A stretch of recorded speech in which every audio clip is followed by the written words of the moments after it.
الحمد لله رب العالمين الرحمن الرحيم مالك يوم الدين إياك نعبد وإياك نستعين اهدنا الصراط المستقيم صراط الذين أنعمت عليهم غير المغضوب عليهم ولا الضالين۔ سورہ فاتحہ کے بارے میں آپ کو عجیب بات بتاؤں۔ کہتے ہیں مولانا ابوالکلام آزاد ہے نا ہندوستان میں، 6 مہینے میں سورہ فاتحہ کی تفسیر پڑھاتے تھے وہ۔ ترجمان القرآن کے نام سے تحریک آزادی ہند کے ایک بہت بڑے رہنما ہے۔ 6 مہینے میں صرف سورہ فاتحہ پڑھاتے تھے۔ ترجمان القرآن نامی 3 جلدوں میں تفسیر لکھی، جیل میں کئی خطوط کی شکل میں لکھ کر کے اس کو بڑے مشکل سے محفوظ کیا۔ وہ بیچارے لکھتے تھے، انگریز چھینتا تھا، وہ لکھتے تھے، انگریز چھین کے ضائع کرتا تھا۔ بڑی مشکل سے اس کو 6 مہینے میں یہ کام کرتے تھے۔ پھر مولانا عبید اللہ سندھی نے کیا کیا؟ قرآن کا تعارف عام کرانے کے لیے انہوں نے ایسا کیا کہ 6 مہینے میں پورا قرآن پڑھاتے تھے، اور اس کے لیے انہوں نے کہا اگر میں زیادہ بھیڑ جمع کروں گا تو کام بنے گا نہیں۔ 10 آدمی لیتے تھے دینی مدارس کے فضلاء، بڑے چن چن کے لیتے تھے، اور 10 آدمی لیتے تھے علی گڑھ یونیورسٹی سے۔ یہ 20 آدمی اکٹھا کر کے 10 علی گڑھ یونیورسٹی سے لیتے تھے، اور 10 دینی مدرسوں کے جو فضلاء ہوتے تھے جو صرف دینی مدرسوں میں پڑھنے والے، ان کو اکٹھا کر کے بٹھا کر کے ان کو پڑھاتے تھے۔ 6 مہینے میں قرآن کی تفسیر پڑھاتے تھے، اور ایسا عجیب انداز تھا ان کا پڑھانے کا، انقلابی انداز۔ کہتے تھے کہ دنیا میں اس نتیجے پہ پہنچ، انگریز نے ان کو 24.5 سال کے لیے جو ہے نا، مطلب ان کو ملک بدر کیا، ہندوستان سے نکالا ان کو۔ کہتے مجھے جو امت کے تباہی کے اسباب نظر آئے وہ 2 ہیں، 2 اسباب۔ نمبر 1 قرآن سے غفلت، یعنی قرآن سے ہم بڑے غافل ہیں، دور ہے، پتہ ہی نہیں مسلمان کو یہ اتنا بڑا اللہ تعالیٰ کا کلام کیا پیغام ہے، کیا ہے، اس کو سمجھنے کا انداز کیا ہے، کچھ پتہ نہیں، 1۔ نمبر 2 غلط تفسیر، تفسیر سے غفلت، یہ تو امت اس میں مبتلا ہے، لیکن ایک طبقہ ایسا ہے جو قرآن کریم کی غلط تفسیر کرتا ہے۔ قرآن کو جس طریقے سے بیان کرنا چاہیے یا جس ماحول میں سیکھنا چاہیے اس ماحول میں نہ سیکھتے ہیں نہ سکھاتے ہیں۔ یہ ہے۔ اب یہ سورہ فاتحہ کے متعلق میں دیکھ رہا تھا، تفسیر عزیزی کے حوالے سے لکھا ہے، ابھی مجھے وہ پورا حوالہ نہیں ملا، بڑی تیزی میں آیا۔ تفسیر عزیزی یہ مولانا شاہ عبدالعزیز صاحب، ہندوستان میں اس خاندان سے اللہ تعالیٰ نے بہت بڑا کام لیا حدیث کا۔ شاہ ولی اللہ رحمۃ اللہ علیہ ان کا خاندان، ان کے بڑے بیٹے تھے شاہ عبدالعزیز، تو انہوں نے تفسیر عزیزی سے کام شروع کیا تھا، لیکن پھر بیچ میں ان کا انتقال ہو گیا۔ وہ کہتے ہیں کہ شیطان نے 3 موقعوں پر بڑا واویلا کیا۔ 3 موقع ایسے ہیں جس پر شیطان نے بڑا واویلا کیا۔ نمبر 1 جب اس کو حکم ملا کہ حضرت آدم علیہ السلام کو سجدہ کرو، اس نے سجدہ کرنے سے انکار کیا، تو اللہ تعالیٰ نے فرمایا فَاخْرُجْ مِنْهَا فَإِنَّكَ رَجِيمٌ، تو مردود ہے، نکلو یہاں سب۔ اس کو وہاں سے رام درگار کر دیا، نکالا۔ اس موقع پہ اس نے بڑا واویلا کیا کہ اس کی وجہ سے جو ہے مجھے نکالا گیا یہاں سے، حالانکہ بڑا مقام تھا فرشتوں میں اس کا، بڑی عبادت کی اس نے، لیکن ایک سجدے نے اس کو نکال لیا۔ اس لیے قسم اس نے کہی کہ چھوڑوں گا نہیں کسی کو، میں دائیں سے بائیں سے آگے سے پیچھے سے حملے کروں گا۔ 1۔ نمبر 2 جب آپ صلی اللہ علیہ وسلم کی بعثت ہوئی، اس کے آسمانوں کے دروازے اس کے لیے بند کر دیے گئے، قرآن کہتا ہے۔ اوپر جاتے تھے، اوپر سے مار پڑتی تھی، فَأَتْبَعَهُ شِهَابٌ ثَاقِبٌ، اس نے پورے ٹیمیں تشکیل دے دی، جنات نے، شیاطین نے، کہ یار ہو کیا گیا؟ ہم آسمانوں پہ جاتے تھے، اوپر کی باتیں سنتے تھے، ایک دم دروازے بند کر دیے گئے، اوپر جانا بند ہو گیا، نہ اوپر کی باتیں لے سکتے ہیں۔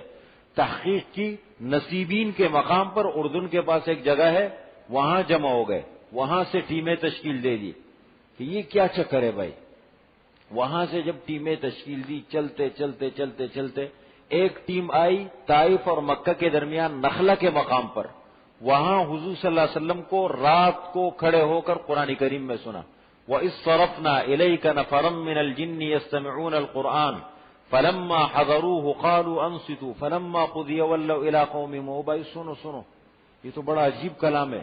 آپ صلی اللہ علیہ وسلم کو پورا تلاوت کرتے ہوئے سنا۔ قرآن نے سورہ 26 پارے میں، سورہ احقاف میں اس کا ذکر کیا۔ بس یہ ٹیم پیغام لے کے گئے کہ بھائی یہ جو کلام آ رہا ہے یہ ہمارے آسمانوں کے دروازے اس نے بند کروا دیے۔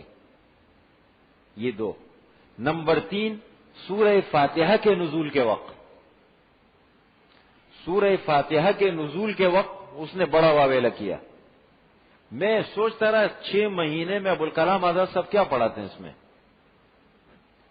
6 مہینے میں تو حقیقت میں دیکھیں نا، اس کو جو پورا قرآن کریم کا نچوڑ اور خلاصہ کہا گیا ہے، پورے قرآن کریم کا نچوڑ، دیباچہ، خلاصہ، لب کہتے ہیں نا، لباب القرآن الحوامیم السبع۔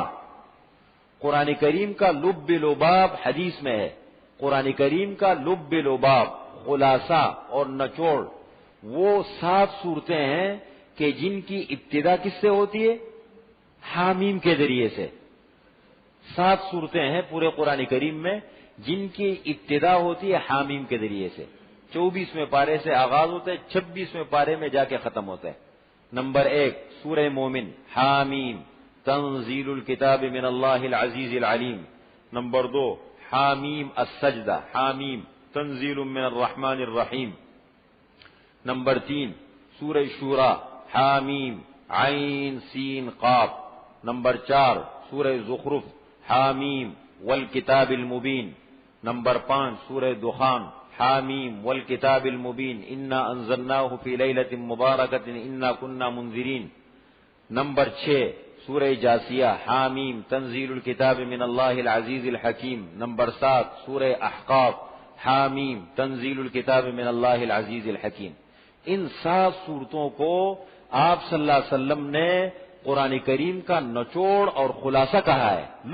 لباب القرآن، لباب کا مطلب ہوتا ہے بالکل جیسے کسی کپڑے کو نچوڑ کے ہم وہ نکالتے ہیں نا، اس کو لباب کہتے ہیں۔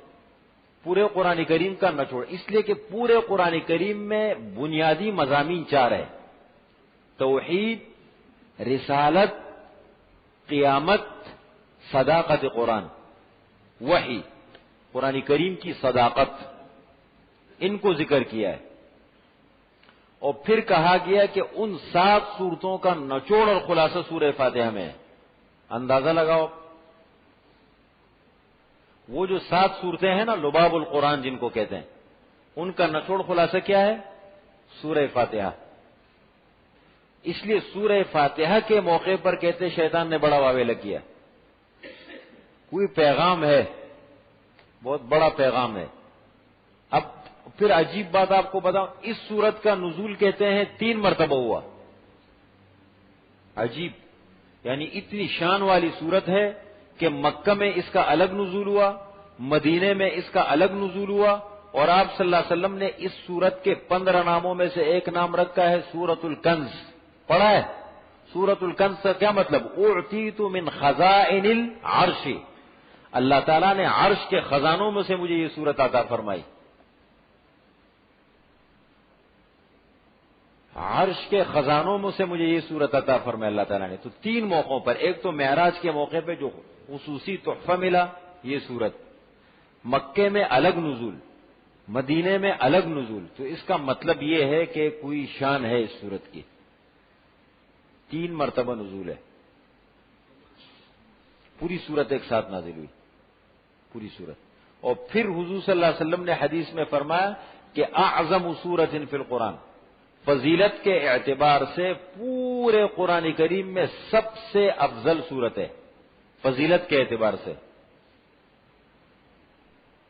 تو یہ ان باتوں پہ تھوڑا سا غور اور فکر کریں انسان، پیغام کچھ ہے اس میں، اب میری سوچ وہاں تک اتنی نہیں پہنچتی، میرا علم کم ہے یا میری ابھی تدبر میں اتنی کمزوری ہے ہماری سوچ میں، لیکن اس میں پیغام ہے.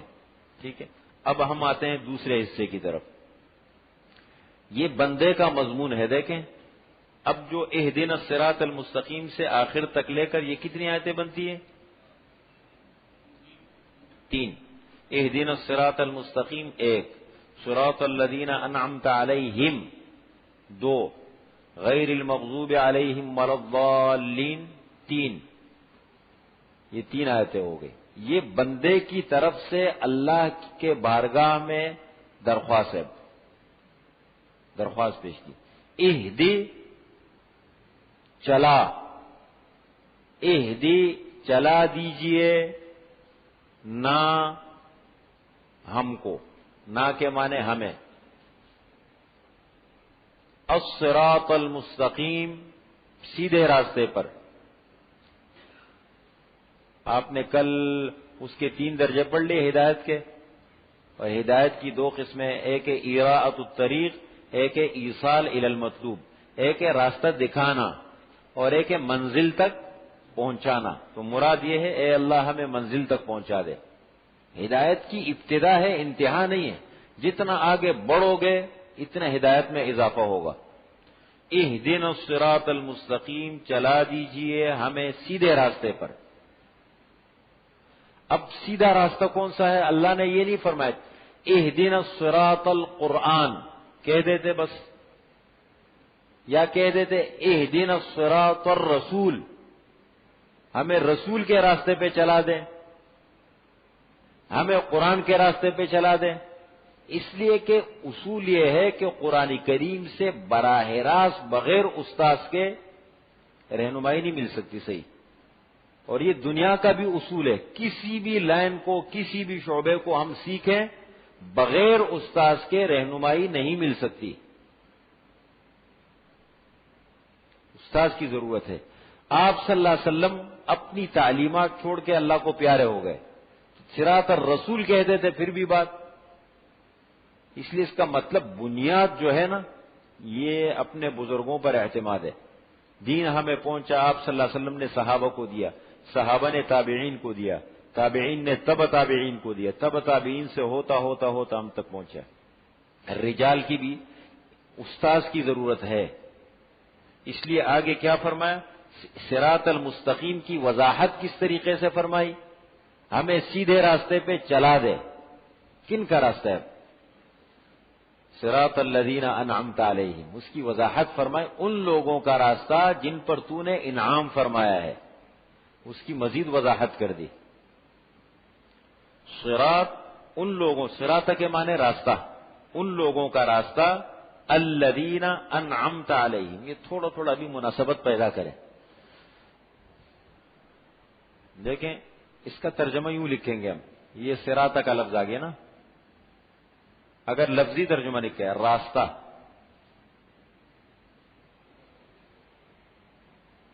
اب یہ بریکٹ میں آئے گا، یہ بریکٹ میں آ جائے گا. یہ حصہ نہیں ہے اس میں ترجمے میں، نہیں، مضمون کو ملانے کے لیے ہوتا ہے. صراط راستہ ان لوگوں کا، الذین یہ الذی کی جمع ہے، یہ الگ ہو گیا. الذین انعمت علیہم، الجن پر، الذین انعمت علیہم پورا مندمان. الذین کے معنی ہوتے ہیں جو جنوں، تو یہ علیہم کے ساتھ ملا کر جن پر، یہ جن علیہم پر. انعمت تو نے انعام کیا، انعمت کے معنی آپ نے، تو نے انعام کیا. الذین انعم جن پر تو نے انعام فرمایا ہے، ان لوگوں کا راستہ ہمیں دکھا دے. یہ ایک پہلو لے لیا، مثبت پہلو. اس لیے کہ دنیا میں ہمیشہ جب سے اللہ نے یہ دنیا بنائی ہے، انسان کو یہاں پر بسایا ہے، یہ 2 راستے اللہ تعالیٰ نے وہدیناہ النجدین، خیر اور شر کے راستے اللہ تعالیٰ نے رکھے، اور انسان کو اللہ نے اختیار دے دیے کہ بھائی آپ اس میں سے راستے کا انتخاب کرو.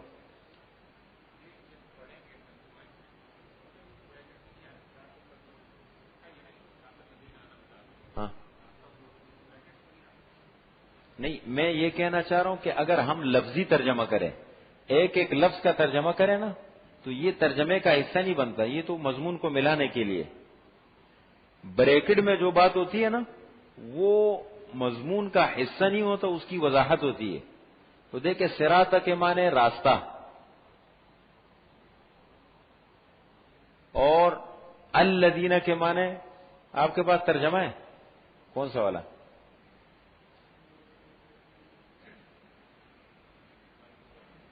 معرف القرآن ہے، کیا لکھا ہے؟ ہاں ان لوگوں کا تھے، ان لوگوں کا ترجمہ کہاں ڈھونڈیں گے؟ اب نہیں ملے گا آپ کو۔ الذین کا معنی دیکھیں، میں بات سنیں، میں آپ کو بتاؤں، الذین ہے نا، یہ الذی کی جمع ہے، یہ اسماء موصولہ کہلاتے ہیں عربی گرامر کے اصول میں۔ الذی، اللذانی، اللذینی، الذین، اللتی، اللتانی، اللتینی، اللاتی، اللواتی، من، ما، یہ تقریباً یہ سارے الفاظ ہیں، ان کو کہتے ہیں اسماء موصولہ۔ اسماء موصولہ کہتے ہیں، یہ جملوں کو جوڑنے ملانے کے لیے آتے ہیں۔ تو اس کا تو اپنا ترجمہ ہو گیا، جو، جس، اس قسم کے ترجمے اس کے بنتے ہیں مضمون کو ملانے کے لیے۔ اب جب ظاہر بات ہے الفاظ جب آپس میں ملے، جملہ ملا، تو دو قسم کے ترجمے ہم کریں گے، اور تفاسیر میں دو قسم کے ترجمے ہوتے ہیں۔ ایک ترجمہ ہوتا ہے لفظی، قرآن کے ترجمے دو قسم کے ہوتے ہیں، ایک ترجمہ کہلاتا ہے لفظی، لفظ بلفظ۔ آپ نے وہ نظر احمد صاحب کا ترجمہ دیکھا ہے؟ آپ کے پاس ہے نا؟ دیکھیں اس میں لفظ بلفظ بھی کیا، اور پھر نیچے دوسری لائن میں کیا کیا انہوں نے؟ وہ الگ کر دیا۔ تو ایک ترجمہ ہوتا ہے لفظی، وہ لفظی ترجمہ کہلاتا ہے۔ لفظی کے معنی ہے لفظ بلفظ۔ ان الفاظ میرے آج دوبارہ پڑھانے کا مقصد یہ ہے تاکہ میں قرآن کے ساتھ کسی نہ کسی شکل میں آپ کی مناسبت پیدا کر دوں۔ ایک ہے لفظی ترجمہ۔ لفظی ترجمہ کا کیا مطلب ہوتا ہے؟ لفظ بلفظ، ایک ایک لفظ کا ترجمہ۔ لیکن اگر لفظ بلفظ ترجمہ آپ کریں گے، یہ کسی بھی زبان کو آپ لے لیں، عربی کو چھوڑیں، آپ دنیا کے کسی بھی زبان کو لے لیں، دیکھیں ہر زبان کے استعمال کا ایک الگ انداز ہوتا ہے۔ تو لفظ بلفظ ترجمہ فٹ ہر جگہ میں نہیں آئے گا، بعض جگہوں میں جا کے وہ زبان محاورے کے طور پر استعمال ہوتی ہے، انداز استعمال الگ ہوتا ہے، تو وہاں پھر جا کے اس کو فٹ کرنا وہ پھر بڑا مسئلہ ہو جاتا ہے الفاظ۔ اس لیے ایک ہوتا ہے لفظ بلفظ ترجمہ، اور ایک ترجمہ کہلاتا ہے با محاورہ۔ با محاورہ، با محاورہ ترجمہ۔ با محاورہ ترجمہ کا مطلب یہ ہے کہ اس مضمون کو ہم بنیاد بنا کے ترجمہ کریں۔ جیسے پورا ایک جملہ استعمال ہوا، اس جملے کا مفہوم یا اس کا مضمون ہم ایک مناسب الفاظ میں بیان کر دیں، اس پورے لفظ کا ایک اچھا ترجمہ ہو جائے۔ تو قرآن کے ترجمے جتنے بھی ہوتے ہیں نا، کسی بھی زبان میں دو قسم کے ترجمے ہوتے ہیں۔ ایک ترجمہ کہلاتا ہے لفظی ترجمہ، لفظی ترجمہ اس کو کہتے ہیں لفظ بلفظ، ایک ایک لفظ کا ترجمہ۔ لیکن اس میں ہر جگہ مضمون آپ واضح نہیں کر سکیں گے، بالآخر آپ کو جانا پڑے گا، اس کا مفہوم نکالنا پڑے گا بہت ساری جگہوں میں۔ اسی طریقے سے با محاورہ ترجمہ، با محاورہ کا مطلب لفظ بلفظ آپ نے کر لیا، اب اس کو اپنے الفاظ میں آپ سمجھانا چاہتے ہیں تو آپ کو اس ترجمے کی طرف آنا پڑے گا، پھر جیسے ہم آپ کو بتائیں گے بعد میں۔ صراط اللہ، اب جس طریقے سے مثال کے طور پر فرما رہے آگے کہ صراط الذین انعمت علیہم، راستہ، صراط کا ترجمہ تو ہم نے کر لیا راستہ، انعمت تو نے انعام کیا، الذین جن پر، الذین انعمت علیہم جن پر، انعمت تو نے انعام کیا ہے۔ دیکھیں یہ ترجمہ یوں بنا ہے، تھوڑی سی مناسبت آپ کی وہ کر رہا ہوں۔ الذین اصل میں یہ یوں بنتا ہے الذین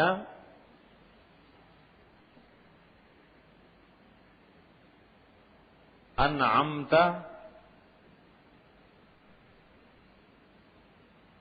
علیہم، کتنے الفاظ ہو گئے؟ چار الفاظ ہے اصل میں، تین نہیں ہے، ایک الذین ہے، ایک انعمت ہے، ایک علی ہے، ایک ہم ہے، یہ چار ہو گئے حقیقت میں۔ اب اصل میں اس کا بنتا یوں ہے، دیکھیں اس کا تعلق اس کے ساتھ ہے.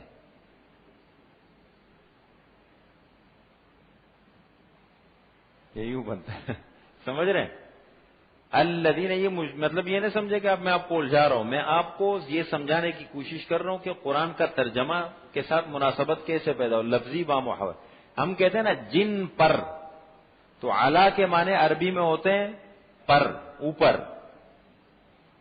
یہ علا لفظ یہاں پر ہے، دیکھیں علا، یہ علیہم میں یہ علا ہے، یہ الگ لفظ ہے، اور ہم الگ لفظ ہے. یہ ہم کیوں بنا؟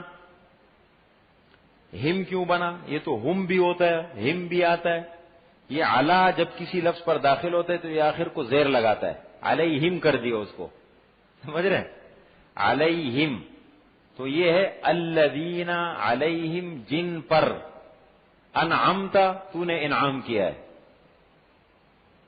جن پر تو نے انعام کیا ہے. ہم یہ جمع مذکر کی ضمیر ہے، جیسے ہم کہتے ہیں انہو، بے شک وہ، تو اس کی جمع آتی ہے ہم.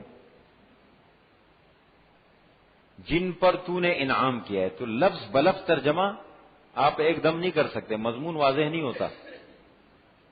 یہ اس کو سمجھنے میں ٹائم لگتا ہے، اس کو وہ بھی عربی گرامر کو بھی سیکھنا پڑتا ہے، تھوڑی سی عربی زبان کے ساتھ بھی مناسبت کرنی پڑتی ہے. لیکن بہرحال جتنا جتنا ہوگا آہستہ آہستہ مناسبت پیدا ہوگی. اب دیکھیں صراط، راستہ ان لوگوں کا. اب یہ ان لوگوں کا لفظ ہم نے کہاں سے؟ مضمون کو ملانے کے لیے بریکٹ میں لکھ دیا. راستہ ان لوگوں کا، الذین انعمت علیہم، جن پر تو نے انعام کیا ہے، جن پر تو نے انعام کیا ہے. یہ تو مثبت پہلو لے لیا کہ اللہ ہمیں ان لوگوں کے راستے پہ چلا دے جو منعم علیہم ہے. منعم علیہم، جن پر انعام کیا گیا ہے. یہ کتنے لوگ ہیں؟ کون سی سورت تھی؟ سورۃ النساء. یہ آپ سے اس لیے کہلوا رہا ہوں تاکہ آپ خود بھی. سورہ النساء کی کون سی آیت ہے؟ 69، 69، ایک کم 70. پہلے اتنا لکھ لیں، ایک کم وہ 70 ہے.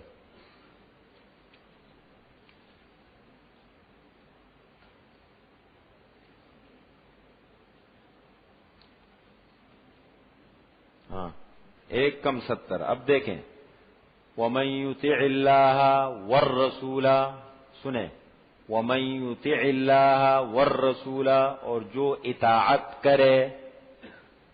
وَمَن يُطِعِ اللَّهَ، جو اطاعت کرے اللہ کی اور اطاعت کرے رسول کی.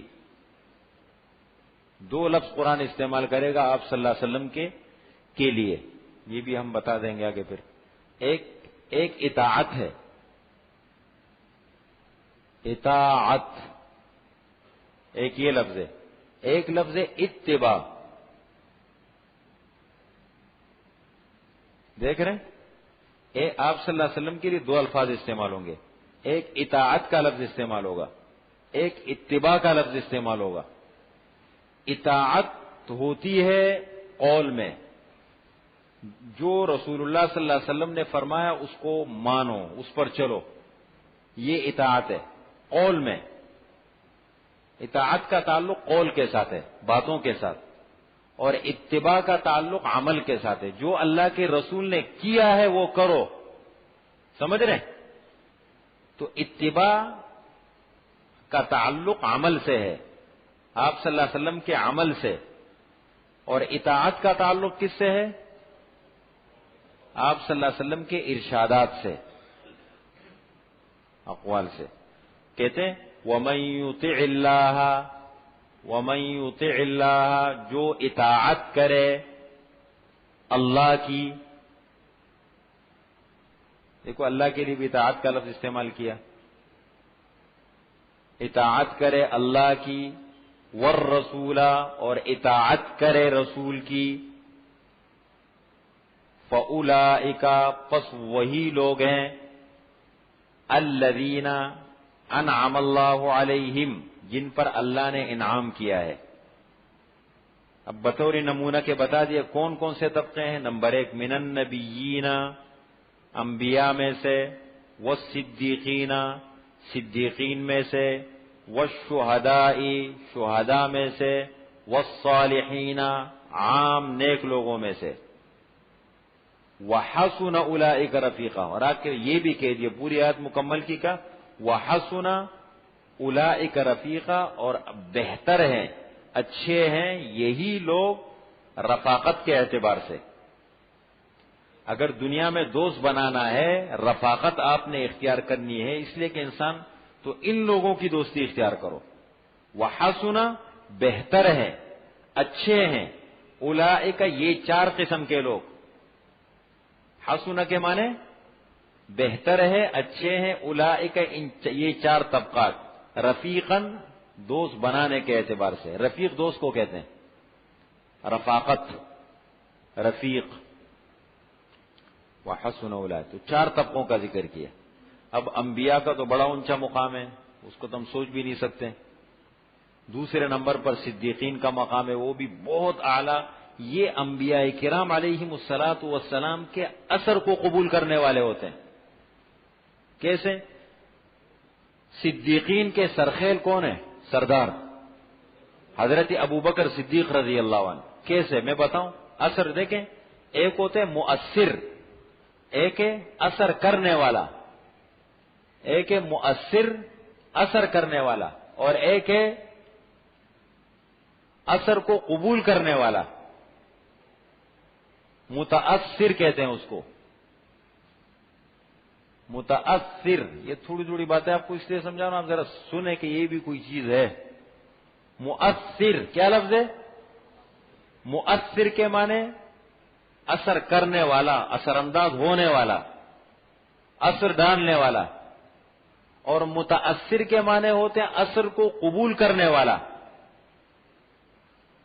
فرق ہے. انبیاء کرام علیہم الصلاۃ والسلام ہوتے ہیں مؤثر، اور صدیقین کا طبقہ اس کے مقابلے میں ہے متاثر. آپ صلی اللہ علیہ وسلم کیا فرماتے ہیں؟ میں نے جس کسی پر بھی اسلام کو پیش کیا تو وہ پہلے سوچا، اس نے سوچا. لیکن ایک ابوبکر ایسے ہیں کہ میں نے جس مجلس میں ان سے بات کی انہوں نے پیر نہیں بدلے، اسی مجلس میں انہوں نے اثر کو لے لیا. کھڑے کھڑے بس، فیصلہ نہیں، سوچا نہیں، بس ختم، ٹھیک ہے. اتنا اعتماد تھا. یہاں تک کہ حضرت علی رضی اللہ عنہ بہت چھوٹے تھے اور آپ صلی اللہ علیہ وسلم کے زیر تربیت تھے. حضرت علی کو آپ صلی اللہ علیہ وسلم نے پالا ہے. ابو طالب کے بیٹے ہیں، لیکن پوری زندگی بچپن سے آپ کی تربیت میں رہے. تو بہت چھوٹے تھے.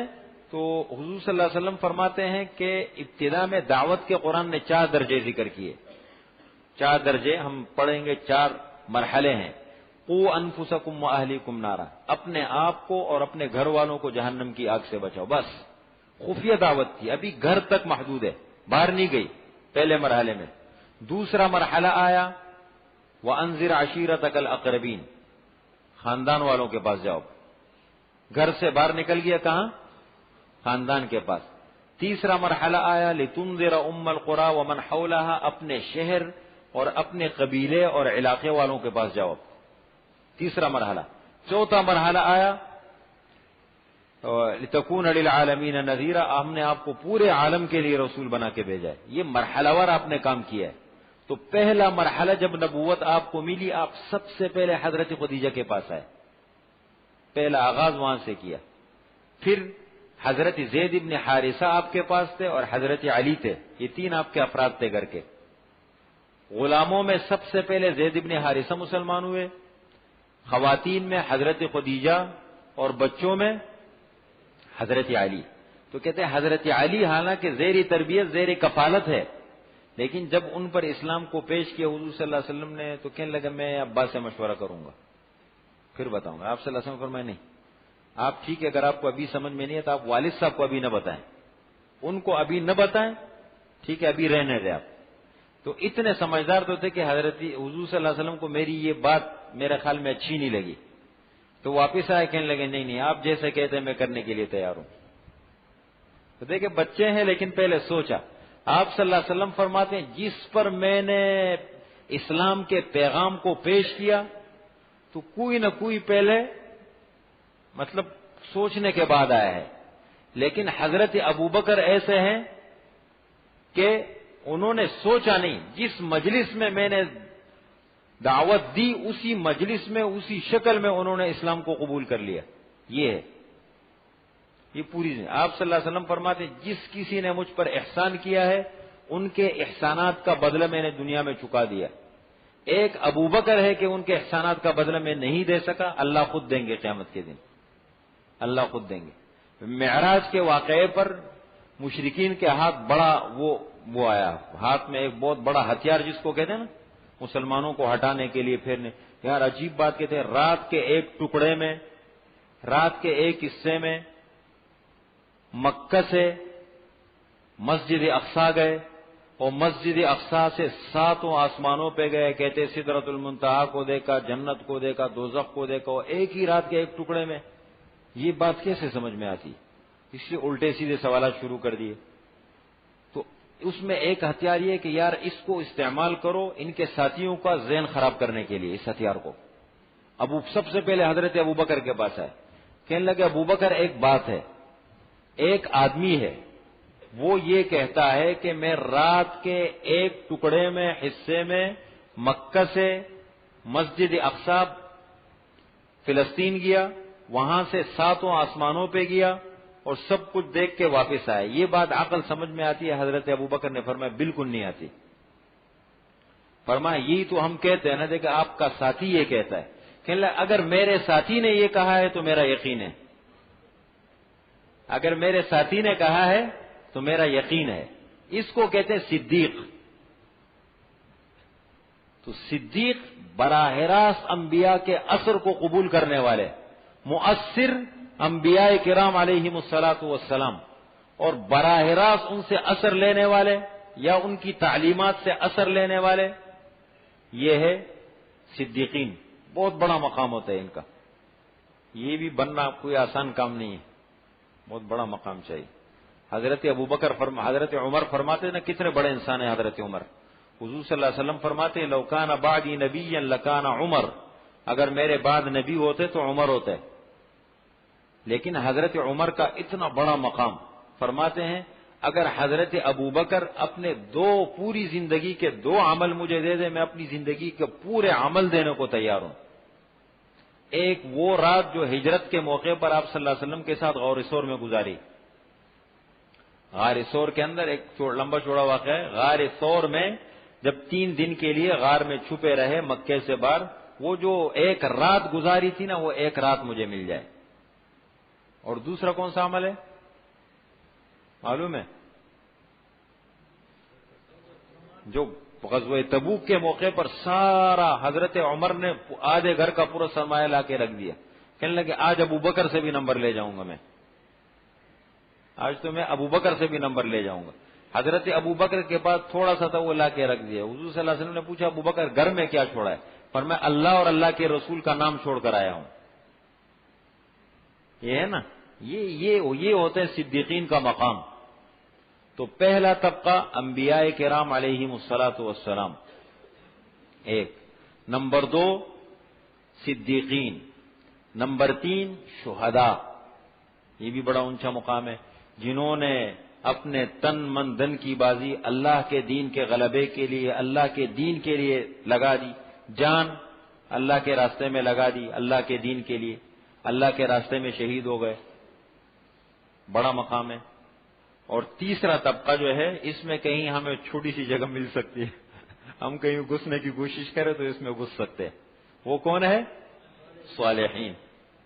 من النبیین والصدیقین والشہداء والصالحین. صالح کی جمع ہے، عام جتنے بھی نیک لوگ ہیں. یہ 4 طبقات ہیں. ان کو فرمایا وحسن اولئک رفیقا، دوست بنانا ہے تو ان کو بناؤ. پھر الذین انعمت علیہم، راستہ ان لوگوں کا جن پر تو نے انعام فرمایا ہے. یہ تو مثبت پہلو لے لیا کہ دنیا میں اچھے لوگوں کی دوستی. حضور صلی اللہ علیہ وسلم فرماتے ہیں کہ اچھا دوست تنہائی سے بہتر ہے. اچھا دوست جو ہے وہ اکیلے رہنے سے بہتر ہے اور برے دوست سے اکیلا رہنا بہتر ہے. اکیلے رہنا. اب آگے دوسرا پہلو بھی لے لیا منفی قسم کے, غیر المغضوب علیہم ولا الضالین. نہ ان کا راستہ, غیر کے معنی غیر اللہ کے معنی میں استعمال ہوتا ہے عربی زبان میں. غیر کے معنی ہوتے نہیں. تو یوں ترجمہ لکھیں گے اس کا, دیکھیں اس کا بھی میں سمجھا دوں تھوڑا سا. غیر کے معنی, غیر کے معنی آپ نے اس میں لکھا ہوگا نہ, پھر یہ آئے گا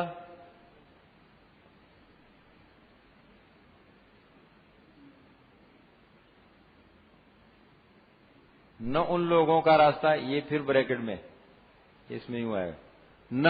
یہ نہ کا ترجمہ جو ہم کرتے ہیں نا, آپ کے تراجم میں اردو تراجم میں لکھا ہے نہ کا ترجمہ ہم کرتے ہیں نہیں, یہ غیر کا ترجمہ ہے. غیر کا لفظ اس کے لیے استعمال ہوتا ہے. نہ ان لوگوں کا راستہ المغضوب علیہم, جن پر تیرا غصہ اترا. مغضوب علیہم, جن پر تیرا غصہ اترا.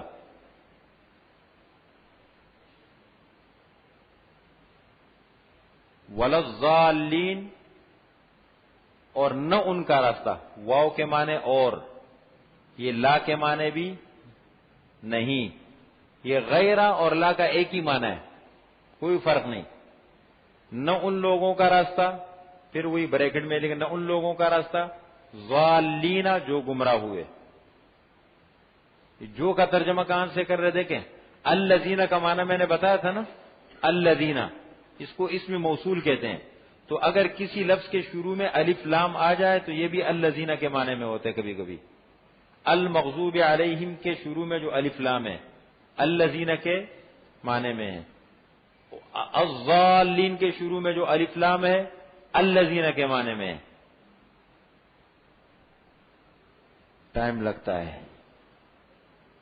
امام شافعی رحمۃ اللہ علیہ کیا فرماتے ہیں, اخی لن تنال العلم الا بستۃ, 6 چیزوں کے بغیر علم نہیں مل سکتا. سأنبئک عن تفصیلها ببیان, تفصیل میں بتاتا ہوں. ذکاء وحرص ثم صبر وبلغۃ وصحبۃ استاد وطول زمان. طول زمان ایک یہ ٹائم لگتا ہے سمجھنے میں. جذبات میں کام ٹائم لگے گا. ابھی تو ہم بیٹھے ہیں, ابھی جڑیں گے پتہ نہیں کتنے سال کے بعد انشاءاللہ پھر جا کے قرآن کے زبردست مفسر بنیں گے. سال تو لگیں گے نا, جتنے اچھے بنیں گے. مولانا ابوالکلام آزاد صاحب کتنے وقت میں سورہ فاتحہ پڑھاتے تھے؟ 6 مہینے میں صرف سورہ فاتحہ. میرے خیال میں تو انسان کو اسی سے بنا کے نکالتے ہوں گے. وہ ہے کون سا, وہ جو ترجمان القرآن ہے؟ نہیں وہ پورے قرآن پر ہے وہ تو. اچھا, بہرحال کچھ ہے اس میں جیسے میں نے تفصیل بتائی ابھی نا. تو غیر المغضوب علیہم, نہ ان کا راستہ جن پر تیرا غصہ اترا. ولا الضالین, نہ ان کا راستہ جو گمراہ ہوئے. ضالین ضالن کی جمع ہے. ضال کے معنی گمراہ, بھٹکنے والا, سیدھے راستے سے بھٹکنے والا. کیا فرق ہے دونوں میں؟ آپ صلی اللہ علیہ وسلم نے وضاحت فرمائی. تفسیر القرآن بالسنہ بالحدیث. کیا وضاحت فرمائی؟ مغضوب علیہم سے مراد یہود, یعنی یہود ہی نہیں ہے, اب جو ان کے نقش قدم پر چلنے والے ہیں. اصل میں مغضوب علیہم سے مراد یہ ہے جن کا عمل خراب ہو گیا. جانتے تھے, علم تھا, معلومات تھی, لیکن لاپرواہی میں جان بوجھ کر وہ ادھر ادھر ہو گئے. تو مغضوب علیہم سے مراد جن کے عمل میں خرابی آ گئی. اس کا مطلب عمل کر رہے تھے, معلوم تھا نا. عمل کس چیز پہ ہوتا ہے؟ جس چیز کے بارے میں علم ہو. تو عمل جو عملی خرابی کی وجہ سے مغضوب علیہم ہو گئے. اور ضالین کے مطلب یہ ہے کہ جن کے فکر میں اور جن کے علم میں خرابی آ گئی جہالت کی وجہ سے. یہ ہے عیسائی.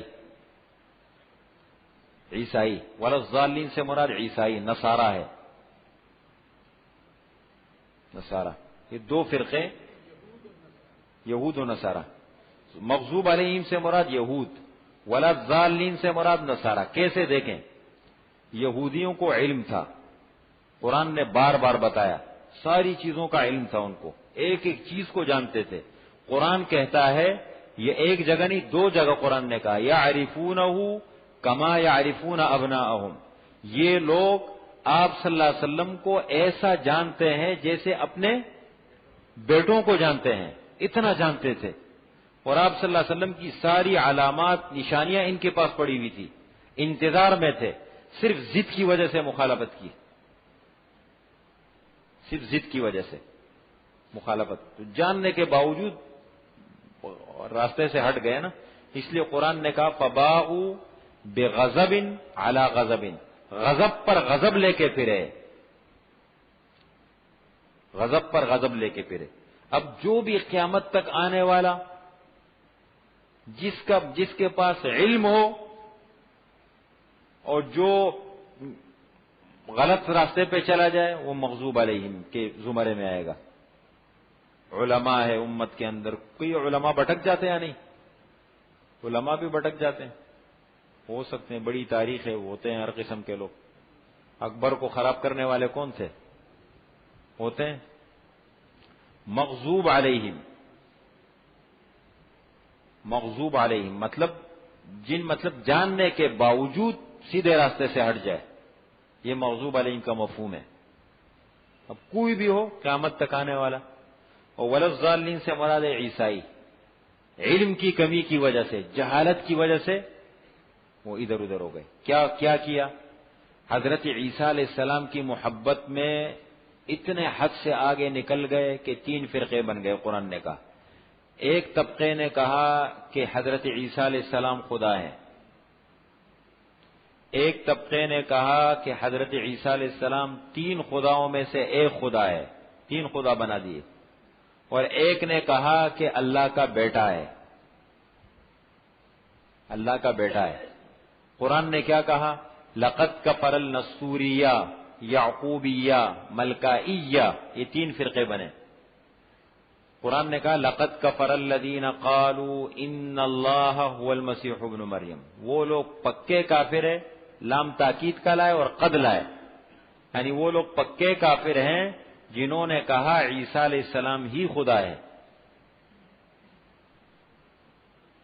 دوسرا طبقہ لقد کفر الذین قالوا ان اللہ ثالث ثلاثہ، جنہوں نے کہا تین خداؤں میں سے ایک خدا ہے، وہ بھی کافر ہو گئے۔ وقالت اليہود عزیر ابن اللہ وقالت النصارى المسیح ابن اللہ، یہود نے کہا عزیر علیہ السلام اللہ کا بیٹا ہے، نصارہ نے کہا، عیسائیوں نے، نصارہ عیسائی، انہوں نے کہا کہ عیسیٰ علیہ السلام اللہ کا بیٹا ہے۔ یہ دیکھو بھٹک گئے سیدھے۔ اس لیے حضور صلی اللہ علیہ وسلم نے اپنی امت کو کیا تعلیم دی حدیث میں؟ لا تطرونی کما اطرت النصارى عیسی ابن مریم انی عبد اللہ ورسولہ فقولوا عبد اللہ ورسولہ۔ بھائی تم میرے بارے میں غلو مت کرنا، حد سے آگے نہ نکلنا میرے بارے میں، جیسے کہ عیسائی حضرت عیسیٰ علیہ السلام کے بارے میں حد سے آگے بڑھ گئے، تم ایسا مت کرنا۔ میں اللہ کا بندہ ہوں، اللہ کا رسول ہوں، جب میرے متعلق کوئی بات کرو تو کہو اللہ کا بندہ اور اللہ کا رسول۔ امت کو تعلیم دی، اس کی وجہ یہ تھی، جہالت میں، محبت میں، اور ہمیشہ دیکھیں دنیا میں فتنے کہاں پھوٹتے ہیں؟ دنیا میں فتنے کی جڑ جو ہے نا بیجا محبت۔ دنیا میں شرک کیسے آیا؟ قرآن نے اس مسئلے کو ذکر کیا، وقالوا لا تذرن آلهتكم ولا تذرن ودا ولا سواعا ويغوث ويعوق ونسرا، ان کے بتوں کا ذکر کیا۔ حضرت نوح علیہ السلام کا واقعہ سورہ نوح پارہ 29۔ انہوں نے کہا کہ نوح علیہ السلام کی باتوں میں آ کے اپنے معبودوں کو مت چھوڑنا، لا تذرن آلهتكم، اپنے معبودوں کو کبھی نہ چھوڑو۔ ولا یغوث ویعوق ونسر، یہ ان کے بتوں کے نام تھے، اور یہ بت نہیں تھے. آپ دیکھیں حدیث میں سب یہ بڑے بڑے لوگ تھے، یہ تھے ان کے بڑے بڑے لوگ. ایک روایت تو یہ ہے کہ حضرت آدم علیہ السلام کی اولاد میں سے تھے، اور ایک روایت کہ حضرت ادریس علیہ السلام کی اولاد میں سے یہ تھے. لیکن اتنی بات مسلم ہے کہ یہ تھے بڑے بزرگ اور اللہ والے لوگ. جب ان کا انتقال ہوا تو قوم ان کے پیچھے بہت زیادہ وہ ہو گئی کہ ہمیں تو روحانی غذا ملتی تھی ان سے، بڑے ہماری تربیت کرتے تھے، ہماری رہنمائی کرتے تھے، ان کا کیا بنے گا؟ شیطان انسانی صورت میں آ گیا. اس نے کہا کیا ہو گیا؟ کہنے لگا یہ مسئلہ ہو. کہنے لگا واقعی یہ تو بہت بڑا مسئلہ ہے آپ کا، معمولی مسئلہ تو ہے نہیں. اس کا ایک کام کرو، ان کے مجسمے بت بناؤ اور اپنے گھروں میں رکھو، تو ان کو جب تم دیکھو گے نا تو تمہیں تسلی ملے گی. جیسے گھر میں بچہ ہوتا ہے، والدین ہوتے ہیں، اس کی تصویر لگا کے فریم میں رکھ دیتے ہیں، اس کو دیکھتے رہتے ہیں اور بتاتے ہیں. ہوتا ہے نا کبھی انتقال ہو جاتا ہے، وہ محبت بہت زیادہ تو تصویریں لگا دیتے ہیں. کیونکہ تصویریں لگائی دیکھتے تھے، کہنے لگے یہ بس اس سے تمہاری کافی پیاس جو ہے نا وہ بجھ جائے گی، ملے گی. اب یہ نسل چلی گئی. شیطان تو بڑا استاد ہے نا، وہ تو بڑے طریقے ہر آدمی پر حملہ کرتا ہے اس کے مزاج کے مطابق. اتنے اللہ تعالیٰ نے اس کو طاقت دی ہے. ہماری طرح جذباتی تو ہے نہیں کہ 1 منٹ میں فیصلہ کرنے والا. اب یہ نسل چلی گئی، نئی نسل آ گئی. اب پرانی نسل بڈھے چلے گئے، سب ختم ہو گئے. اب نئی نسل جب آ گئی تو وہ پھر آیا. کہنے لگے آپ لوگوں کو معلوم ہے یہ کون لوگ ہیں؟ یہ بہت بڑے لوگ تھے، تمہارے آبا اور اجداد، تمہارے بڑے سب ان کی عبادت کرتے تھے. اور اس طریقے سے دنیا میں پہلی قوم قرآن نے بتایا، سب سے پہلی قوم جو دنیا میں جنہوں نے شرک کا ارتکاب کیا، مشرک ہوئے، وہ نوح علیہ السلام کی قوم ہے. اور سب سے پہلی قوم قرآن کہتا ہے جن پر اللہ کا عذاب آیا وہ حضرت نوح علیہ السلام کی قوم ہے. اس سے پہلے دنیا میں کوئی مشرک نہیں تھا، سب توحید پر تھے. ان هذه امتکم امۃ واحدۃ، وہ کیا ہے؟ ایک ہی امت تھے، بس آپس میں اختلاف کیا، بڑھ گئے. تو یہ بیجا محبت ہے نا، بیجا محبت فتنے کی جڑ بنتا ہے. محبت کی ایک حد ہے کہ کتنی محبت ایک آدمی کو مقام دو اس کے درجے کے مطابق، اس کے مقام مرتبے کے مطابق. یہ ہوتا ہے بیجا محبت سے پھر فتنے پھوٹتے ہیں. اس لیے فرمایا غیر المغضوب علیہم، نہ ان لوگوں کا راستہ جن پر تیرا غصہ اترا، ولا الضالین، نہ ان کا راستہ جو گمراہ ہوئے. آمین. آمین یہ سورہ قرآن میں سے نہیں ہے، لیکن سورہ فاتحہ کے آخر میں اس کا پڑھنا مستحب ہے. یہ لفظ قرآن میں سے نہیں ہے، مطلب یہاں اس سورہ فاتحہ کا حصہ نہیں ہے. حدیث میں اس کا ذکر آتا ہے، حدیث میں ہے، اور سورہ فاتحہ کے آخر میں اس کا پڑھنا مستحب ہے. آمین کے کیا معنی؟ اے اللہ قبول فرما، اللہم استجب، اللہم استجب، اے اللہ قبول فرما. اب غیر المغضوب علیہم ولا الضالین کے سمجھنے کے لیے ایک واقعہ. قبیلہ بنو تے، یہ ایک قبیلہ تھا عرب میں، حضرت اسماعیل علیہ السلام کی اولاد میں سے. بنو تے عرب کا بہت بڑا قبیلہ ہے. بنو تے، حاتم تائی ہے نا، اس قبیلے سے تعلق رکھتا تھا. حاتم تائی جو بڑا سخی گزرا ہے، کہتے 19 مرتبہ اس نے اپنا پورا گھر کا سرمایہ غریبوں کو دیا. 19 مرتبہ ایسا ہے کہ پورا گھر میں ایک چیز بھی نہیں چھوڑی اس نے. یہ بنو تے، یہ آپ صلی اللہ علیہ وسلم جب جہاد ہوا بنو تے کے خلاف قبیلے کا مسلمانوں پر، انہوں نے، یہ پورا قبیلہ عیسائی ہو گیا تھا، اور روم کے بادشاہ کی طرف سے بڑی مراعات ان کو ملتی تھی، بہت مراعات، سہولیات، یہ چیزیں ان کو ملتی تھی. تو بہرحال جب ان کو اسلام کی دعوت وغیرہ دی تو انہوں نے مخالفت کا راستہ اختیار کیا، مقابلے میں آ گئے. جہاد ہوا اور قبیلے پر مسلمانوں کا قبضہ، علاقے پر مسلمانوں کا قبضہ ہو گیا. حاتم تائی کی بہن، وہ اس وقت بوڑھی تھی، زندہ تھی، اور حاتم طائی کا بیٹا عدی وہ بھی زندہ تھا. تو اس کی بہن جو ہے وہ تو گرفتار ہو گئے, بیٹا عدی بھاگ گیا. جب مدینہ منورہ ان کو لایا گیا تو بوڑھی تھی, آپ صلی اللہ علیہ وسلم کو کہنے لگی میں تو بوڑھی ہوں, میرا ایک بھتیجا ہے وہ بھی بھاگ گیا کہیں, آپ مجھے رہا کر دیں. آپ نے فرمایا اجازت ہے ہماری طرف سے, آپ جا سکتی ہیں. رواں تو حضرت علی ساتھ میں کھڑے تھے, انہوں نے فرمایا سواری کا بھی کہہ دو.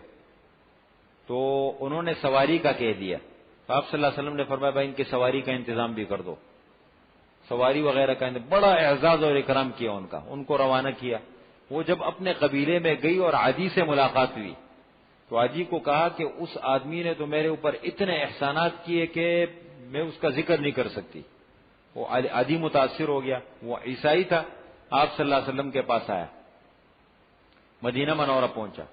گلے میں اس نے وہ لوکٹ ہوتی ہے نا, کیا کہتے ہیں اس کو, سلیب, ہاں سلیب وہ لٹکایا تھی اس نے. تو حضور صلی اللہ علیہ وسلم نے فرمایا کہ عدی یہ کیا ہے؟ میں یا رسول اللہ یہ تو اس کا وہ ہے ہماری علامت نشانی. فرمایا اطرح عنک ھذا الوثن, یہ بت ہے اس کو پھینکو, بت ہے. پھر فرمایا کہ عدی آپ اللہ تعالیٰ کی وحدانیت کی گواہی کیوں نہیں دیتے, اللہ تعالیٰ کی بڑائی کیوں نہیں بیان کرتے؟ آپ وہ سر نیچے کر کے کھڑا رہا, کہنے لگا یا رسول اللہ میں تو حنیف ہو گیا ہوں, میں تو مسلمان ہو گیا ہوں. پھر آپ صلی اللہ علیہ وسلم نے ان کو عیسائیوں کے بارے میں بتایا. تو عیسائیوں کے بارے میں جب بتایا تو یہاں پر فرمایا کہ یہ جو مغضوب علیہم ولضالین ہے تو مغضوب علیہم سے مراد ہے یہودی اور ولضالین سے مراد ہے عیسائی. ان کو یہ وضاحت فرمائی. تو حدیث سے یہ ہے مغضوب علیہم کا مطلب یہودی عیسائی ہی ہے, نہیں یہ مطلب نہیں, پہلے مصداق وہ ہے. اور اصل سب اس میں کیا ہے کہ جن کے عمل میں خرابی آ جائے وہ مغضوب علیہم ہے جانتے ہوئے, اور جن کے فکر میں خرابی آ جائے وہ ہے ضالین. یہ سورہ فاتحہ ہماری مکمل ہو گئی.